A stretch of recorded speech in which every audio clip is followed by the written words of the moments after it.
Вітаю, сябры, гэта Еўрарадыё, пры мікрафоне са студыі працуе Марыся Вайтовіч.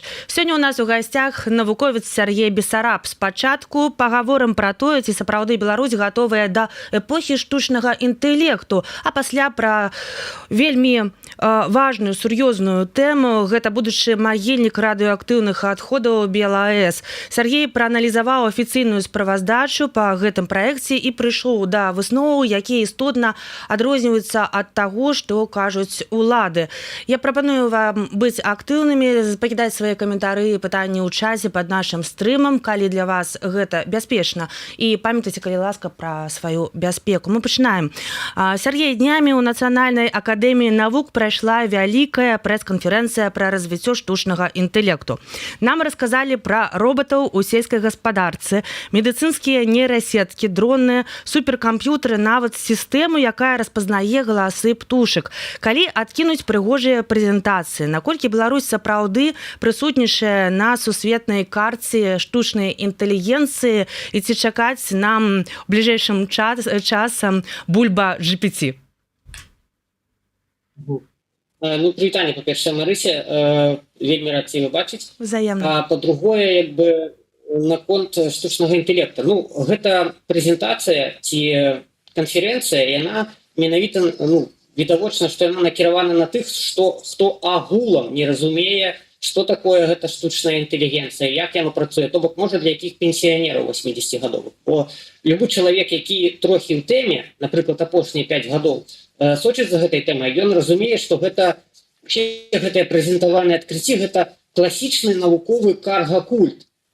То бок, гэта проста карга-культ, нічога болей. Распазнаванне вось гэтых варон на бульбяных палетках, боже мой, гэта сімпатычна, безумоўна, да? Але Беларусь, яна проста адсутнічае на карце сусветнага штучнага інтэлекта. Все гэтыя дэманструемыя інавацыі, яны з'яўляюцца некай спробай усталяваць існуючыя англамоўныя, open-source-ныя, то бок, адкрытыя модулі, вольны код на нейкія імпартныя, працягнутыя праз шэрыя схемы імпартныя мікрапрацэсары і выдаць это ўсё пад марку нацыянальнай такой вынаходлівасці. Разумееце, для гэтага не патрэбен, для таго, каб рабіць тое, пра што казалі на гэтай канферэнцыі, не патрэбна навукова-даследчыя інстытуты, не патрэбны гэтыя акадэмікі, дзяды гэтыя. Гэта можа рабіць любы школьнік нават. Школьнік, які спампуе тыя ж open-source-ныя мадэлі, пачне іх навучаць, для гэтага не патрэбны такія выдаткі, якія зараз на гэта выдзяляюцца. Трэба разумець, што дзяржава з кішэні падаткаплацільшчыка цяне гэта ўсё на то, каб карміць гэтых акадэмікаў. То бок, я не бачыў адказа, як праз ізаляцыянізм, які зараз Беларусь поўнасцю ізаляцыі, вы збіраецеся купляць, напрыклад, такія-то кластары GPU, якія патрэбны для навучання нейрасетак, і за якімі ганяецца ўвесь свет зараз, і ЗША, і Кітай. То бок, разумееце, у чым тут справа? У тым, што каб гэтыя распрацоўшчыкі асноўных нейрасетак, якія зараз у свеце існуюць, чулі гэту канферэнцыю, то яны, мабыць, смяяліся да слёз. Але, хутчэй за ўсё, яны нават не ведаюць пра існаванне такіх людзей. Гэта НДІ, ОIT, яна да гэтага часу не можа зрабіць сістэму кіравання кнігамі ў бібліятэцы імя Якуба Коласа, каб яна нармалёва працавала. Яны замахваюцца там на касмічныя караблі, якія барасцяць абшары вялікага тэатра. Боже мой, гэта смешна проста, насамрэч. Жалка і смешно. Дзякую. Вось яшчэ падчас прэс-канферэнцыі прагучала вельмі амбіцыйная заява, маўляў, калі б беларускія навукоўцы атрымлівалі хаця б 10-ую частку бюджэту Google або Яндекс, яны былі б сярод сусветных лідараў. Гэта рэалістычная ацэнка, ці ўсё ж галоўная праблема не толькі ў грошах, але ў акадэмічнай свабодзе, доступе да тэхналогій і адтоку спецыялістаў. Якая цяпер сітуацыя, наколькі вы яе ведаеце? Ситуация жахлівая, гэта ўжо выпаленае поле. Як раней казалі, што мы падыходзім до таго, што беларуская навука і агулам навукова-тэхналагічны свет это будзе выпаленым полем, то зараз гэта ўжо папялішча. Это папялішча ўжо. Это па-першае. Па-другое, ёсць такое выказванне про тое, што той, хто нічога не рабіў без грошай, той нічога не будзе рабіць з грашыма. Вот. Так что все гэтыя аповеды гэта абсолютная такая вільготная ілюзія дзяржсектара. Дайце ім бюджет альфабета і што вы думаеце, яны загразнуць у сваіх бравурных справаздачах, нейкіх там монументальных кабінетах, узнагародах одно для другого. Ну і, конечно ж, коррупцыя ўсё расцягне. То бок тут гэта просто такі танны, вельмі танненькі папулізм. Вот, па-першае, па-другое, гэта датычна першага пытання, якое вы задавалі. Просто спытайце у людзей, якія працуюць вот зараз у Беларусі застаюцца, да, якімі нейрасеткамі яны карыстаюцца. Якімі нейрасеткамі яны карыстаюцца. І я вельмі часта гэта бачу, калі ўзаемадзейнічаю з людзьмі з Беларусі, напрыклад, і я ім кажу, што зрабі вот так-то, так-то, вот там-то такі-то агент працуе, вот так-то там такі кансіліум з агентаў гэтых. А людзі не разумеюць, пра што я. Разумееце? Для іх недасяжныя ўсе самыя трендовые зараз нейрасеткі, яны просто недосяжныя фізічна. Як можна казаць пра нешта там, пра нейкае развіццё, пра нейрасеткі, калі ўвесь свет працуе там і ганяецца за апошнімі навінкамі, за апошнімі мадэлямі якога-небудзь OpenAI. У Беларусі гэтага не існуе. Не існуе гэтага. Вось. Бок усе гэтыя нейрасеткавыя інавацыі яны сілкуюцца не проста на некай там інфраструктуры і жалезе. Яны сілкуюцца і існуюць на абсалютнай даследчай свабодзе. І такі кожнахвілінны трансфер дадзеных, разумееце, кожнахвілінны, нават не кожны там год ці дзень, кожную хвіліну змяняюцца дадзеныя, з'яўляюцца нейкія новыя мадэлі. І гэта людзі, якія на грэбні гэтай хвалі, яны гэтым карыстаюцца. Беларусь адстае, як казаў Лёша Картыннік у сваім, дарэчы, вельмі раю паглядзець гэта інтэрв'ю у Гурневича на свободе. Такі у нас ёсць AI-евангеліст Алексей Картыннік, вельмі яго паважаю, і ён казаў про то, што Беларусь адстае ўжо на 10годдзі. На 10годдзі. Вось, то бок месца, дзе любое мысленне патэнцыйна цэнзуруецца нейкімі дырэктывамі і пастановамі старэючых устаноў вар'яцкіх з мінулага стагоддзя.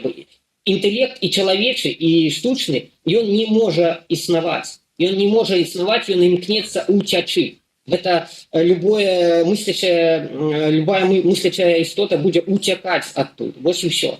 Але як даўно фіксуецца такое адставанне, калі яшчэ нядаўна ў краіне было столькі айцішнікаў, сапраўды нашыя спецыялісты цэняцца на міжнародных рынках, так?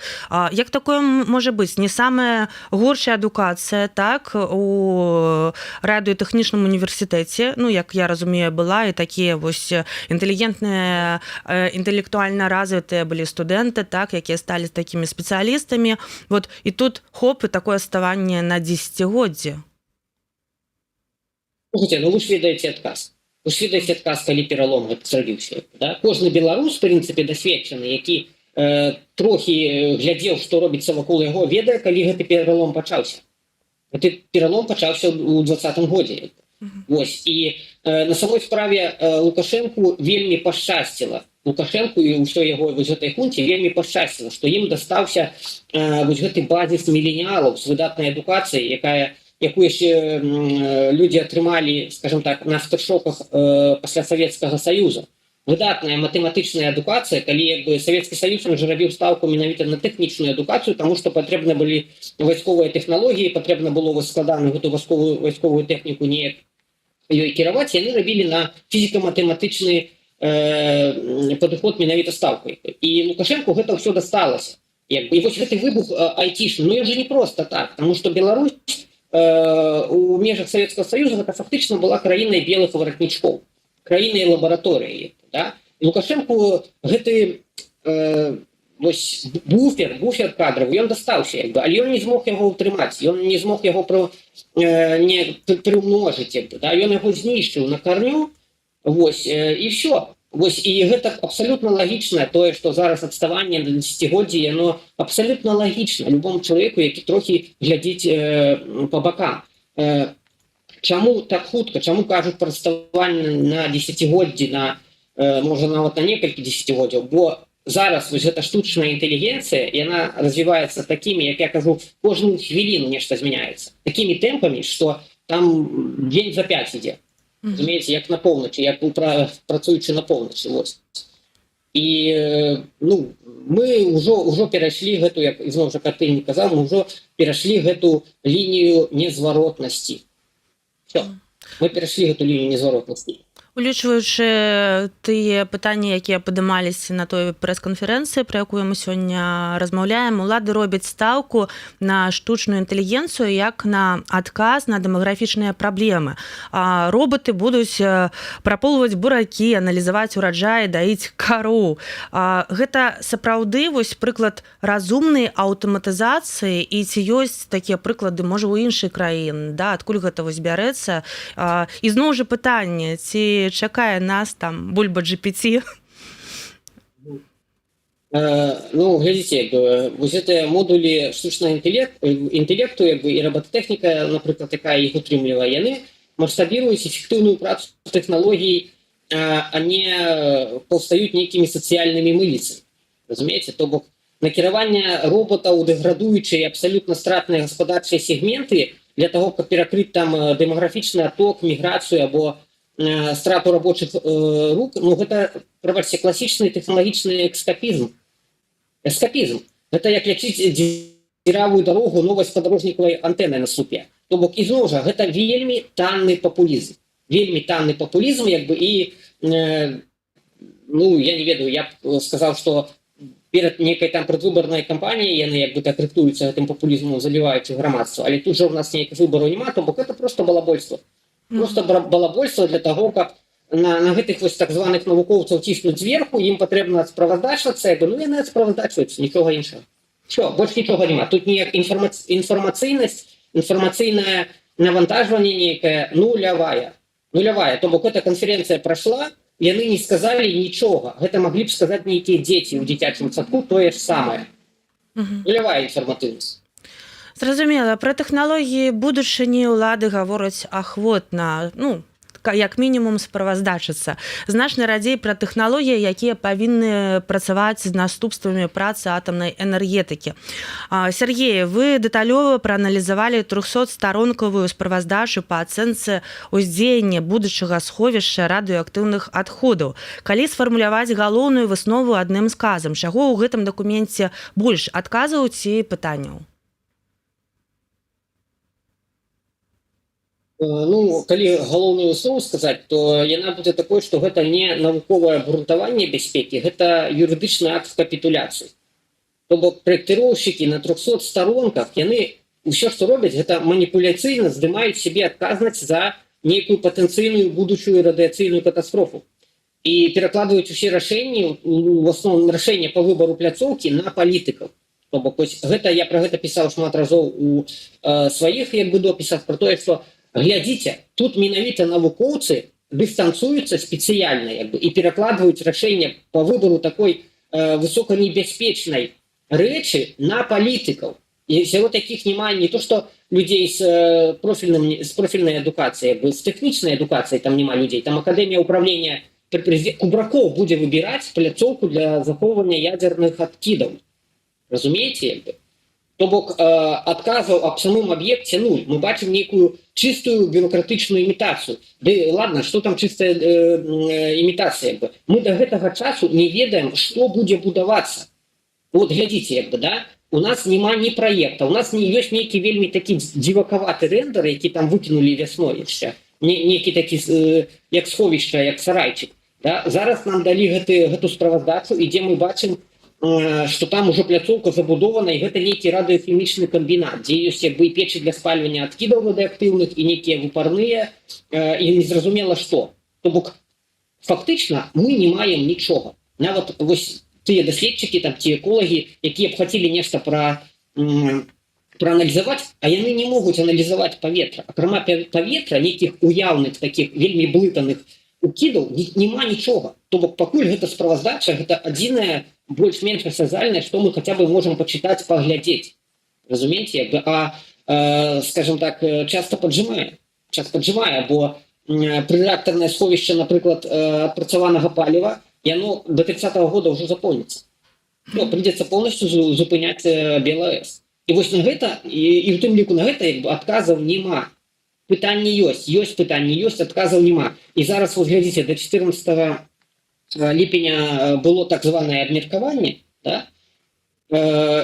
І 15 выходзіць там у канале гэтага Белрао Telegram выходзіць нейкі такі маленькі допіс про тое, што абмеркаванне прашло. У Мсціслаўскім раёне абмеркаванне як бы паспяхова прашло.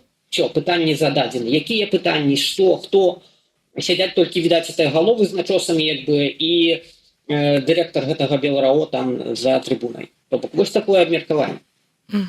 З начосамі ці з зачосамі. 300 сторонак. Няўжо вось у такой справаздачы няма нічога сапраўды цікавага, таго, што просто можа патлумачыць людзям, вось што гэта, так? Улады сцвярджаюць, што праект адпавядае сучасным міжнародным стандартам бяспекі. У якіх месцах справаздачы, на ваш погляд, гэтае сцвярджэнне не вытрымліваюць ніякай крытыкі? Наконт таго, што няўжо няма нічога цікавага. Такое ўражанне ў мяне, як бы, што гэты дакумент, ён пісаўся не для таго, не пад канкрэтную некую задачу, напрыклад, таго сховішча радыактыўных адкідаў, а яго задача была ахапіць максімальна шырокі спектр усяго. То бок яны просто туды ў кучу навалілі ўсяго, каб зараз яго прыняць, напрыклад, а потым ужо не рабіць асобнае абмеркаванне чаго-то, а просто спасылацца на гэты дакумент. То бок там ён вельмі шмат навалена ўсяго, намяшана бессістэмна, вельмі бессістэмна, як бы, да? І там можна капаць і капаць незразумела колькі находзіць вось гэтыя нестыкоўкі. Агулам ён, конечно, з улікам таго, што гэта за дакумент, для чаго ён не вытрымлівае абсалютна ніякай крытыкі, як менш па базовом стандарте МАГАТЭ, вот этом СССР-5. То бок, самый просты прыклад, это про то, что захоўваць высокоактыўныя адкіды, яны збіраюцца ў паверхневы сховішча. Гэта прынцыпова забаронена рэгламентам МАГАТЭ, захоўванне высокоактыўных адкідаў у паверхневы сховішча. Окей, часовае, скажем так, захоўванне для нейкай далейшага трансфера. Як бы, да? Я нічога не ўбачыў про тое, што будзе нават не ўбачыў нават намёка на тое, што беларускія гэтыя адкіды будуць спрабаваць захоўваць па патрабаванням МАГАТЭ у нейкія там глыбінныя геалагічныя захараненні. То бок усё сутыкнулася, скажам, з тым, што вось улады зараз яны збяруць гэтыя адкіды гэтыя пакладуцца на часовае захоўванне ў нейкае сховішча, а што далей, а хоць потоп. То бок ні мадэлявання ніякага, ніякіх ні прапаноў, што рабіць праз 20 год, праз 30, як бы, куды гэта дзенецца, што з гэтым рабіць, як бы, як вы плануеце гэта з гэтым нешта рабіць? Ні слова няма. Ну і шмат такіх вельмі дзіўных рэчаў, напрыклад, вот у разліках, да, там, што пры падзенні цяжкага самалёта выльецца 70 тонн авіяцыйнага авіапаліва над сховішчам гэтым радыактыўных адкідаў, яно будзе гарэць, і пасля гэтай катастрофы, якая, скажем так, па патрабаванням МАГАТЭ павінна была прывесці да эвакуацыі поўнасцю людзей, чыноўнікі пішуць, што людзі наўкола атрымаюць дозу там 0,71 мілізіверта. То бок такая навмысная некая дзікунская фальсіфікацыя. То бок это доза параўнальная з рэнтгенам, умоўна кажучы. Ага, нічога такога там. Вось. Вельмі дзіўна. Па-першае, намяшана вельмі шмат усяго, нават недатычнага да гэтай тэмы. А тое, што павінна было быць, канкрэтыка, яна ці адсутнічае, ці вельмі размыта так прапісана. То бок велізарныя ж грошы на гэта затрачаны. Разумееце, велізарныя грошы, шмат арганізацый, але што зроблена, гэта жах. Гэта проста жах. Схавана паміж літар і паміж сэнсаў. Ведаю, што асабліва вас урадзіў эпізод з Хонінскім раёнам. Лес, які мае радыяцыйнае забруджванне, пасля высечкі фактычна прапануюць лічыць звычайнымі адходамі і выкарыстоўваюць у гаспадарцы. Наколькі гэта ідэя адпавядае ўвогуле логіцы радыяцыйнай бяспекі? Вось нам кажуць, што ўсё адпавядае вось правілам бяспекі. Хіба не? Знаете, гэта можна назваць радыяцыйным канібалізмам на дзяржаўным узроўні. То бок чарнобыльскую высечку з заражением там больш за 600 бекерелей на кілаграм по цезію і 200 бекерелей на кілаграм по ацетропнаму, дарэчы, стронцыю, аўтары гэтага справаздачы яны спакойна перакваліфікуюць яе ў звычайныя бяспечныя адкіды і перадаюць гэта ўсё камерцыйнаму сектару на дошкі ці дровы. То бок так фармальна легалізуецца радыацыйнае атручванне хатніх гаспадарак, як менш гомельскай гэтай вобласці, а то мы ж не ведаем, куды гэту драўніну потым павязуць, куды павязуць перапрацоўваць. То бок гэта, па-першае, калі гэта будзе спальвацца, калі будзе гэта ісці на паліва, то гэта забруджанне. Ну, тут трошки адступлю, да? Дрэвы яны канцэнтруюць, умоўна кажучы, гэта ізатопы, яны выцягваюць іх у сябе. Калі мы спальваем гэты дрэвы, астаецца попел, і попел гэта фактычна ізноў той самы канцэнтрат, то бок гэта фактычна радыактыўныя адкіды, якія трэба ізноў жа весці вось у гэта сховішча, якое яшчэ не то што не пабудавана, нават не запланавана, да? А тут нам улады кажуць, што давайте-ка мы гэтыя радыактыўныя адкіды просто размяркуем по краіне. Просто размяркуем по краіне. То бок, па-першае, вось гэты радыактыўны попел, ён будзе вельмі дапамагаць мобілізацыі радыенуклідаў, якія былі ўжо зафіксаваныя ў дрэвах. Зараз мы іх ізноў вернем, мы дадзім ім магчымасць рухацца па Беларусі. Па-першае. Па-другое, людзі, якія будуць працаваць на піларамах, з гэтым пілавіннем, з гэтым дробным пылам, яны ж гэта ўсё будуць удыхаць, то бок яны будуць атрымліваць унутранае пашкоджанне, інкарпарацыю радыенуклідаў. І гэта і цезій, і гэта і стронцый, гэта ж там у каля хойнікаў ёсць і плутоніевыя плямы, То бок і плутоній, гэта ўсё будзе ляцець з гэтым пылам. Ну, гэта вар'яцтва, гэта просто, я б сказаў, экалагічны канібалізм. Інакш я ніяк не магу, это радыацыйны канібалізм, інакш я не магу это ніяк назваць. Дзякую, але пытанне не толькі ў тым, што будуць захоўваць, не менш важна, дзе і як. Вы крытыкавалі ўсе тры магчымыя пляцоўкі, і Астравецкі раён, і Хойніцкі, і Мсціслаўскі. Калі не паглыбляцца ў тэхнічныя дэталі, якая з іх выглядае найбольш праблемнай і чаму?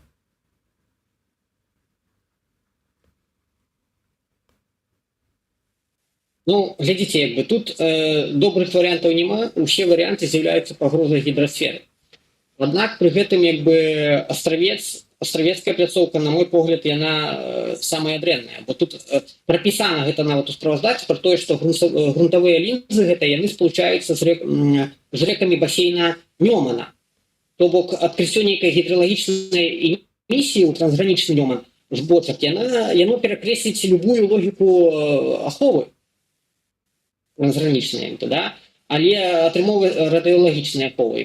Але атрымоўваецца, што выбар астравецкай пляцоўкі часцей каментуецца тым, што ў нас тут лаяльнае насельніцтва і не патрэбна менавіта транспарт для які-то такі сур'ёзны транспарт для перавозкі гэтых адкідаў ад АЭС да сховішча.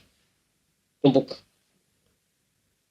не ведаю, ну астравецкая, мне падаецца, на самы горшы варыянт, хоць менавіта з кропкі гледжання забруджання менавіта гідралагічнага. Для пляцоўкі ў Мсціслаўскім раёне згадваюцца фасфарытныя радовішчы, так, магчымыя геалагічныя працэсы змянення падземных водаў. Для чалавека далёкага ад геалогіі гэта гучыць абстрактна. Што можа адбыцца ў найгоршым сцэнары?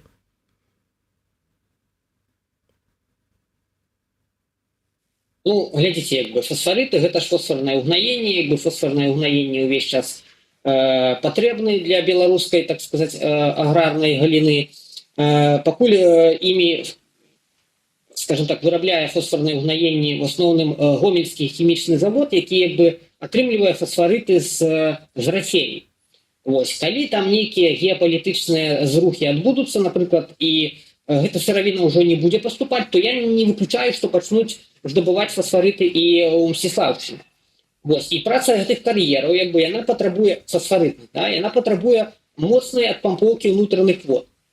Без гэтых унутраных вод масіў зямлі дасць такое вельмі мощную усадку, то есть працэс суфазіі і дэфармацыі грунта. І вось глядзіце, калі там пабудаваная гэта будзе пляцоўка, то велізарныя гэта бетонныя фундаменты, яны пусцяць сетку расколінак менш. то бок яны просто пачнуць расколвацца як бы, і дажджавая вада яна будзе кантактаваць з радыеактыўнымі адкідамі як бы, да? І што полностью вось такі падыход ён полностью абнуляе ўсё гэта праектаванне бар'ераў. Вот, па-першае, па-другое, як бы па методалогіі МАГАТЭ, ну прынцыпова гэта пляцоўка павінна была бы быць выключана. Прынцыпова яна павінна была быць выключана са спісу пляцовак. Але мы што бачым? Мы бачым, што вось гэта напісана прамым тэкстам про тое, што як бы будуць гідралагічныя змены моцныя сульфазі, як бы, да? А у высновах мы бачым, што ўсе тры пляцоўкі аднолькава добрыя. Разумееце, то бок усе вот тут праблема, але вывод такі, што ўсе пляцоўкі ідэальна падыходзяць. Ну, без каментария. Ясна.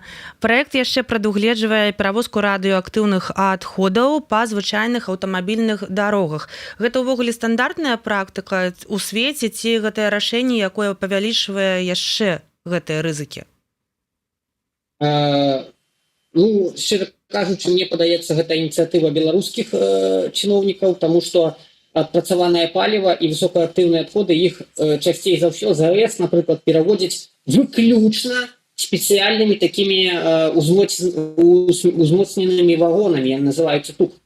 Вось, спецыяльныя цягнікі. І спроба даставіць вось гэтыя смяротнебяспечныя, гарачыя шашкі там при дапамозе фур і адкрытых аўтатралаў по дарогах звычайнага выкарыстання, гэта нейкая просто, гэта, па-першае, вельмі важлівая інжынерная рызыка, то бок якое-нибудь одно лобовое ДТЗ, і все, у вас як бы радыелагічная мёртвая зона, у вас як бы брудная бомба, про якую будзе ведаць увесь свет, як бы, да? По-другое, як бы, гэта ж, ну, гэта апраменьванне. Гэта апраменьванне персоналу.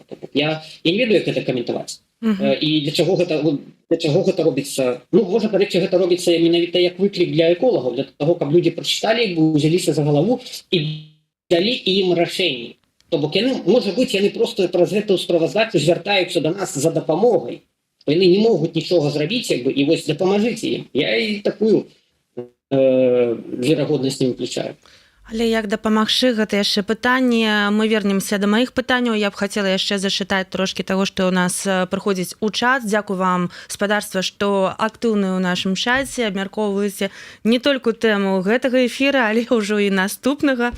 Але Вожык Патрыёт, што магло перашкодзіць рэалізаваць праграму тараматаў IT-краіне, дзе роботы працуюць на палях? Гэта ж таксама адкіды, калі на гэтым узроўні не далі рады, то чаго чакаць яшчэ?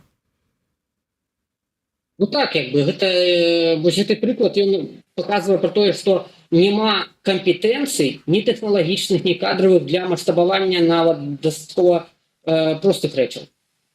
Просто няма кадравых кампетэнцый. На самой справе Беларусь давно ўжо пра гэта шмат разоў казалася, што Беларусі няма нічога, акрамя людзей. Людзі гэта былі яе галоўны патэнцыял. І гэты патэнцыял знішчаны. Все, зараз як бы якіх вы там пакістанцаў ці узбекаў не вязіце, як бы, ну, зараз мы жывём у тэхналагічную эпоху. І зараз тэхналогіі вырашваюць усё. В Беларусі просто фізічна не існуе людзей, якія бы маглі цягнуць высокатэхналагічныя вытворчасці, высокатэхналагічную краіну. Все. Таксама пытанне, дзякуй, таксама пытанне ад Вожыка Патрыёта. Калі мы кажам пра праграмнае забеспячэнне, ЖКГ і электрастанцыі кіруюцца імпартнымі праграмамі, агулам перад навукоўцамі ставіліся задачы, каб распрацаваць такія праграмы? Ну, конечно, ставіліся. І вось я успомню уже таксама праект, які выконваў ОIP пра сістэму кіравання бібліятэчным фондам, бібліятэкі Якуба Коласа. Вы разумелі, у нацыянальнай бібліятэцы гэта сістэма кіравання, яна была распрацавана прыватнымі кампаніямі. Калі не памыляюся, мусіць і Астронім, кампанія Богдана Кравца, як бы яна мала дачынення да праектавання вось этой сістэмы кіравання бібліятэчнымі фондамі, да? А у нацыянальнай бібліятэцы Якуба Коласа гэта ўсё рабіла сама акадэмія, і вось пад дзяржаўную замову рабіў гэты самы інстытут ОIP. Ну, я думаю, любой чалавек прыходзіў браць кнігу ў нацыянальную бібліятэку і ў бібліятэку Якуба Коласа адразу бачыць касмічную розніцу. Я у той час, калі я яшчэ быў у Беларусі, там немагчыма было працаваць, губляліся кнігі, нешта не спрацоўвала увесь час у акадэміі навук, у нацыянальнай бібліятэцы Якуба Коласа навуковай. А нацыянальная, працавала нармалёва. В прынцыпе, ніякіх пытанняў не было. Так што вот вам і адказ. Все, што бралася пад дзяржзаказ, все, што зверху спускалася і аб чым справаздачыліся, што гэта зроблена, выканана, яно фактычна не існавала. То бок, як з'ява, гэта забеспячэнне проста выклікае жаль, смех і жаль. Тое, што рабілі нейкія прыватныя кампаніі, тое, в прынцыпе, працуе і зараз. І гэта вось менавіта той запас, на якім Беларусь трымаецца, на тым, што зрабілі прыватныя кампаніі з дасведчанымі спецыялістамі, а не дзяржаўныя замовы. Дзякую вялікі. Мы вяртаемся да нашай тэмы. Справаздачу апублікавалі са спазненнем, але грамадскасці далі ўсяго 14 дзён, каб вывучыць амаль 300 старонак тэхнічнага тэксту. Гэта, канешне же, выглядае не каб атрымаць якасныя заўвагі, а як фармальнае выкананне працэдуры. Мы пра гэта ўжо паразмаўлялі. Калі казаць усё ж такі пра экалагічныя наступствы, то мы часта думаем толькі пра чалавека. А што будзе з экасістэмамі, лясамі, жывёламі, падземнымі водамі, калі вось такі аб'ект усё ж такі з'явіцца? Скажем так, яны там вельмі цынічна у гэтай справаздачы, яны вельмі цынічна да гэтага падыходзяць, фактычна адмахваюцца. І вось для мяне даволі дэманстратыўная такая там была рэч пра тое, што на астравецкай пляцоўцы там вядуцца два віда чырвонакніжных такіх рыб. Гэта рачная фарэль і балтійская пунжа, калі не памыляюся. Вот. І, значит, яны пішуць, тыя, хто ствараў гэтую справаздачу, яны пішуць, што пры будаванні пляцоўкі там астравецкай і скідах вады з будаўнічымі адкідамі ў гэтай рэкі рыба будзе знішчана. То бок будуць знішчаны малькі, будзе знішчана ікра, то бок яны гэта прызнаюць. Але што яны прапануюць з гэтым рабіць? А нічога. Яны кажуць, што калі рыба сутыкнецца з такімі праблемамі, яна сама сабе знойдзе лепшае месца для выжывання. Разумееце? То бок, гэта варварская, да экасістэмы так цынічна варварскі ставяцца гэтыя людзі. І можа проста смяюцца. На самой справе яны проста смяюцца над намі, над тымі, хто будзе чытаць гэту справаздачу, як над дурнымі нейкімі. Вось такая сітуацыя, у якую нас увагналі ўлады, калі беларусы ўнутры краіны фактычна пазбаўленыя магчымасці адкрыта выступаць супраць такіх небяспечных аб'ектаў і праектаў, нават гэтых аб'ектаў, так, а суседзі яны займаюцца сваімі нейкімі там важнымі таксама справамі, увесь свет гарыць сёння, так. Што застаецца увогуле нам усім? Якія механізмы ёсць, каб яшчэ магчыма неяк паўплываць на сітуацыю, ці гэта ўжо гісторыя, дзе грамадства можа толькі назіраць? Глядзіце, закрывацца і маўчаць, гэта значыць легалізаваць гэты абсурд. І, на мой погляд, галоўны інструментарый супраціву зараз ляжыць за межамі лакальнай сістэмы беларускай, гэта Мінпрыроды і падобнага. Ён ляжыць у выкарыстанні рычагоў канвенцыі Орхуса, то бок і канвенцыі ЭСПА пра трансгранічныя ўзаемадзеянні. На жаль, до 14 ліпеня была магчымасць людзям падаць заявы, любым людзям з гэтых пляцовак падаць заявы на тое, каб правесці грамадскія абмеркаванні, але ўжо гэта магчымасць зачынілася. Але пакуль яшчэ ёсць магчымасць адаслаць твае заўвагі і каментары да самой справаздачы. То бок, да 30 верасня гэта яшчэ можна.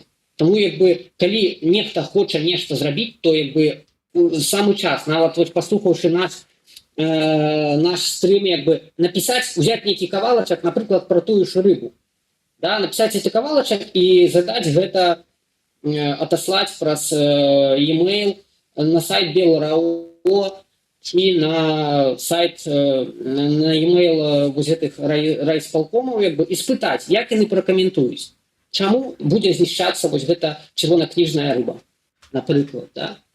Вось тое, што усе гэтыя пытанні, якія я ў сябе ў Фейсбуку пералічыў, там амаль два десятка пытанняў, да, можна ўзяць кожнае гэта пытанне і спытацца, растлумачце, калі ласка.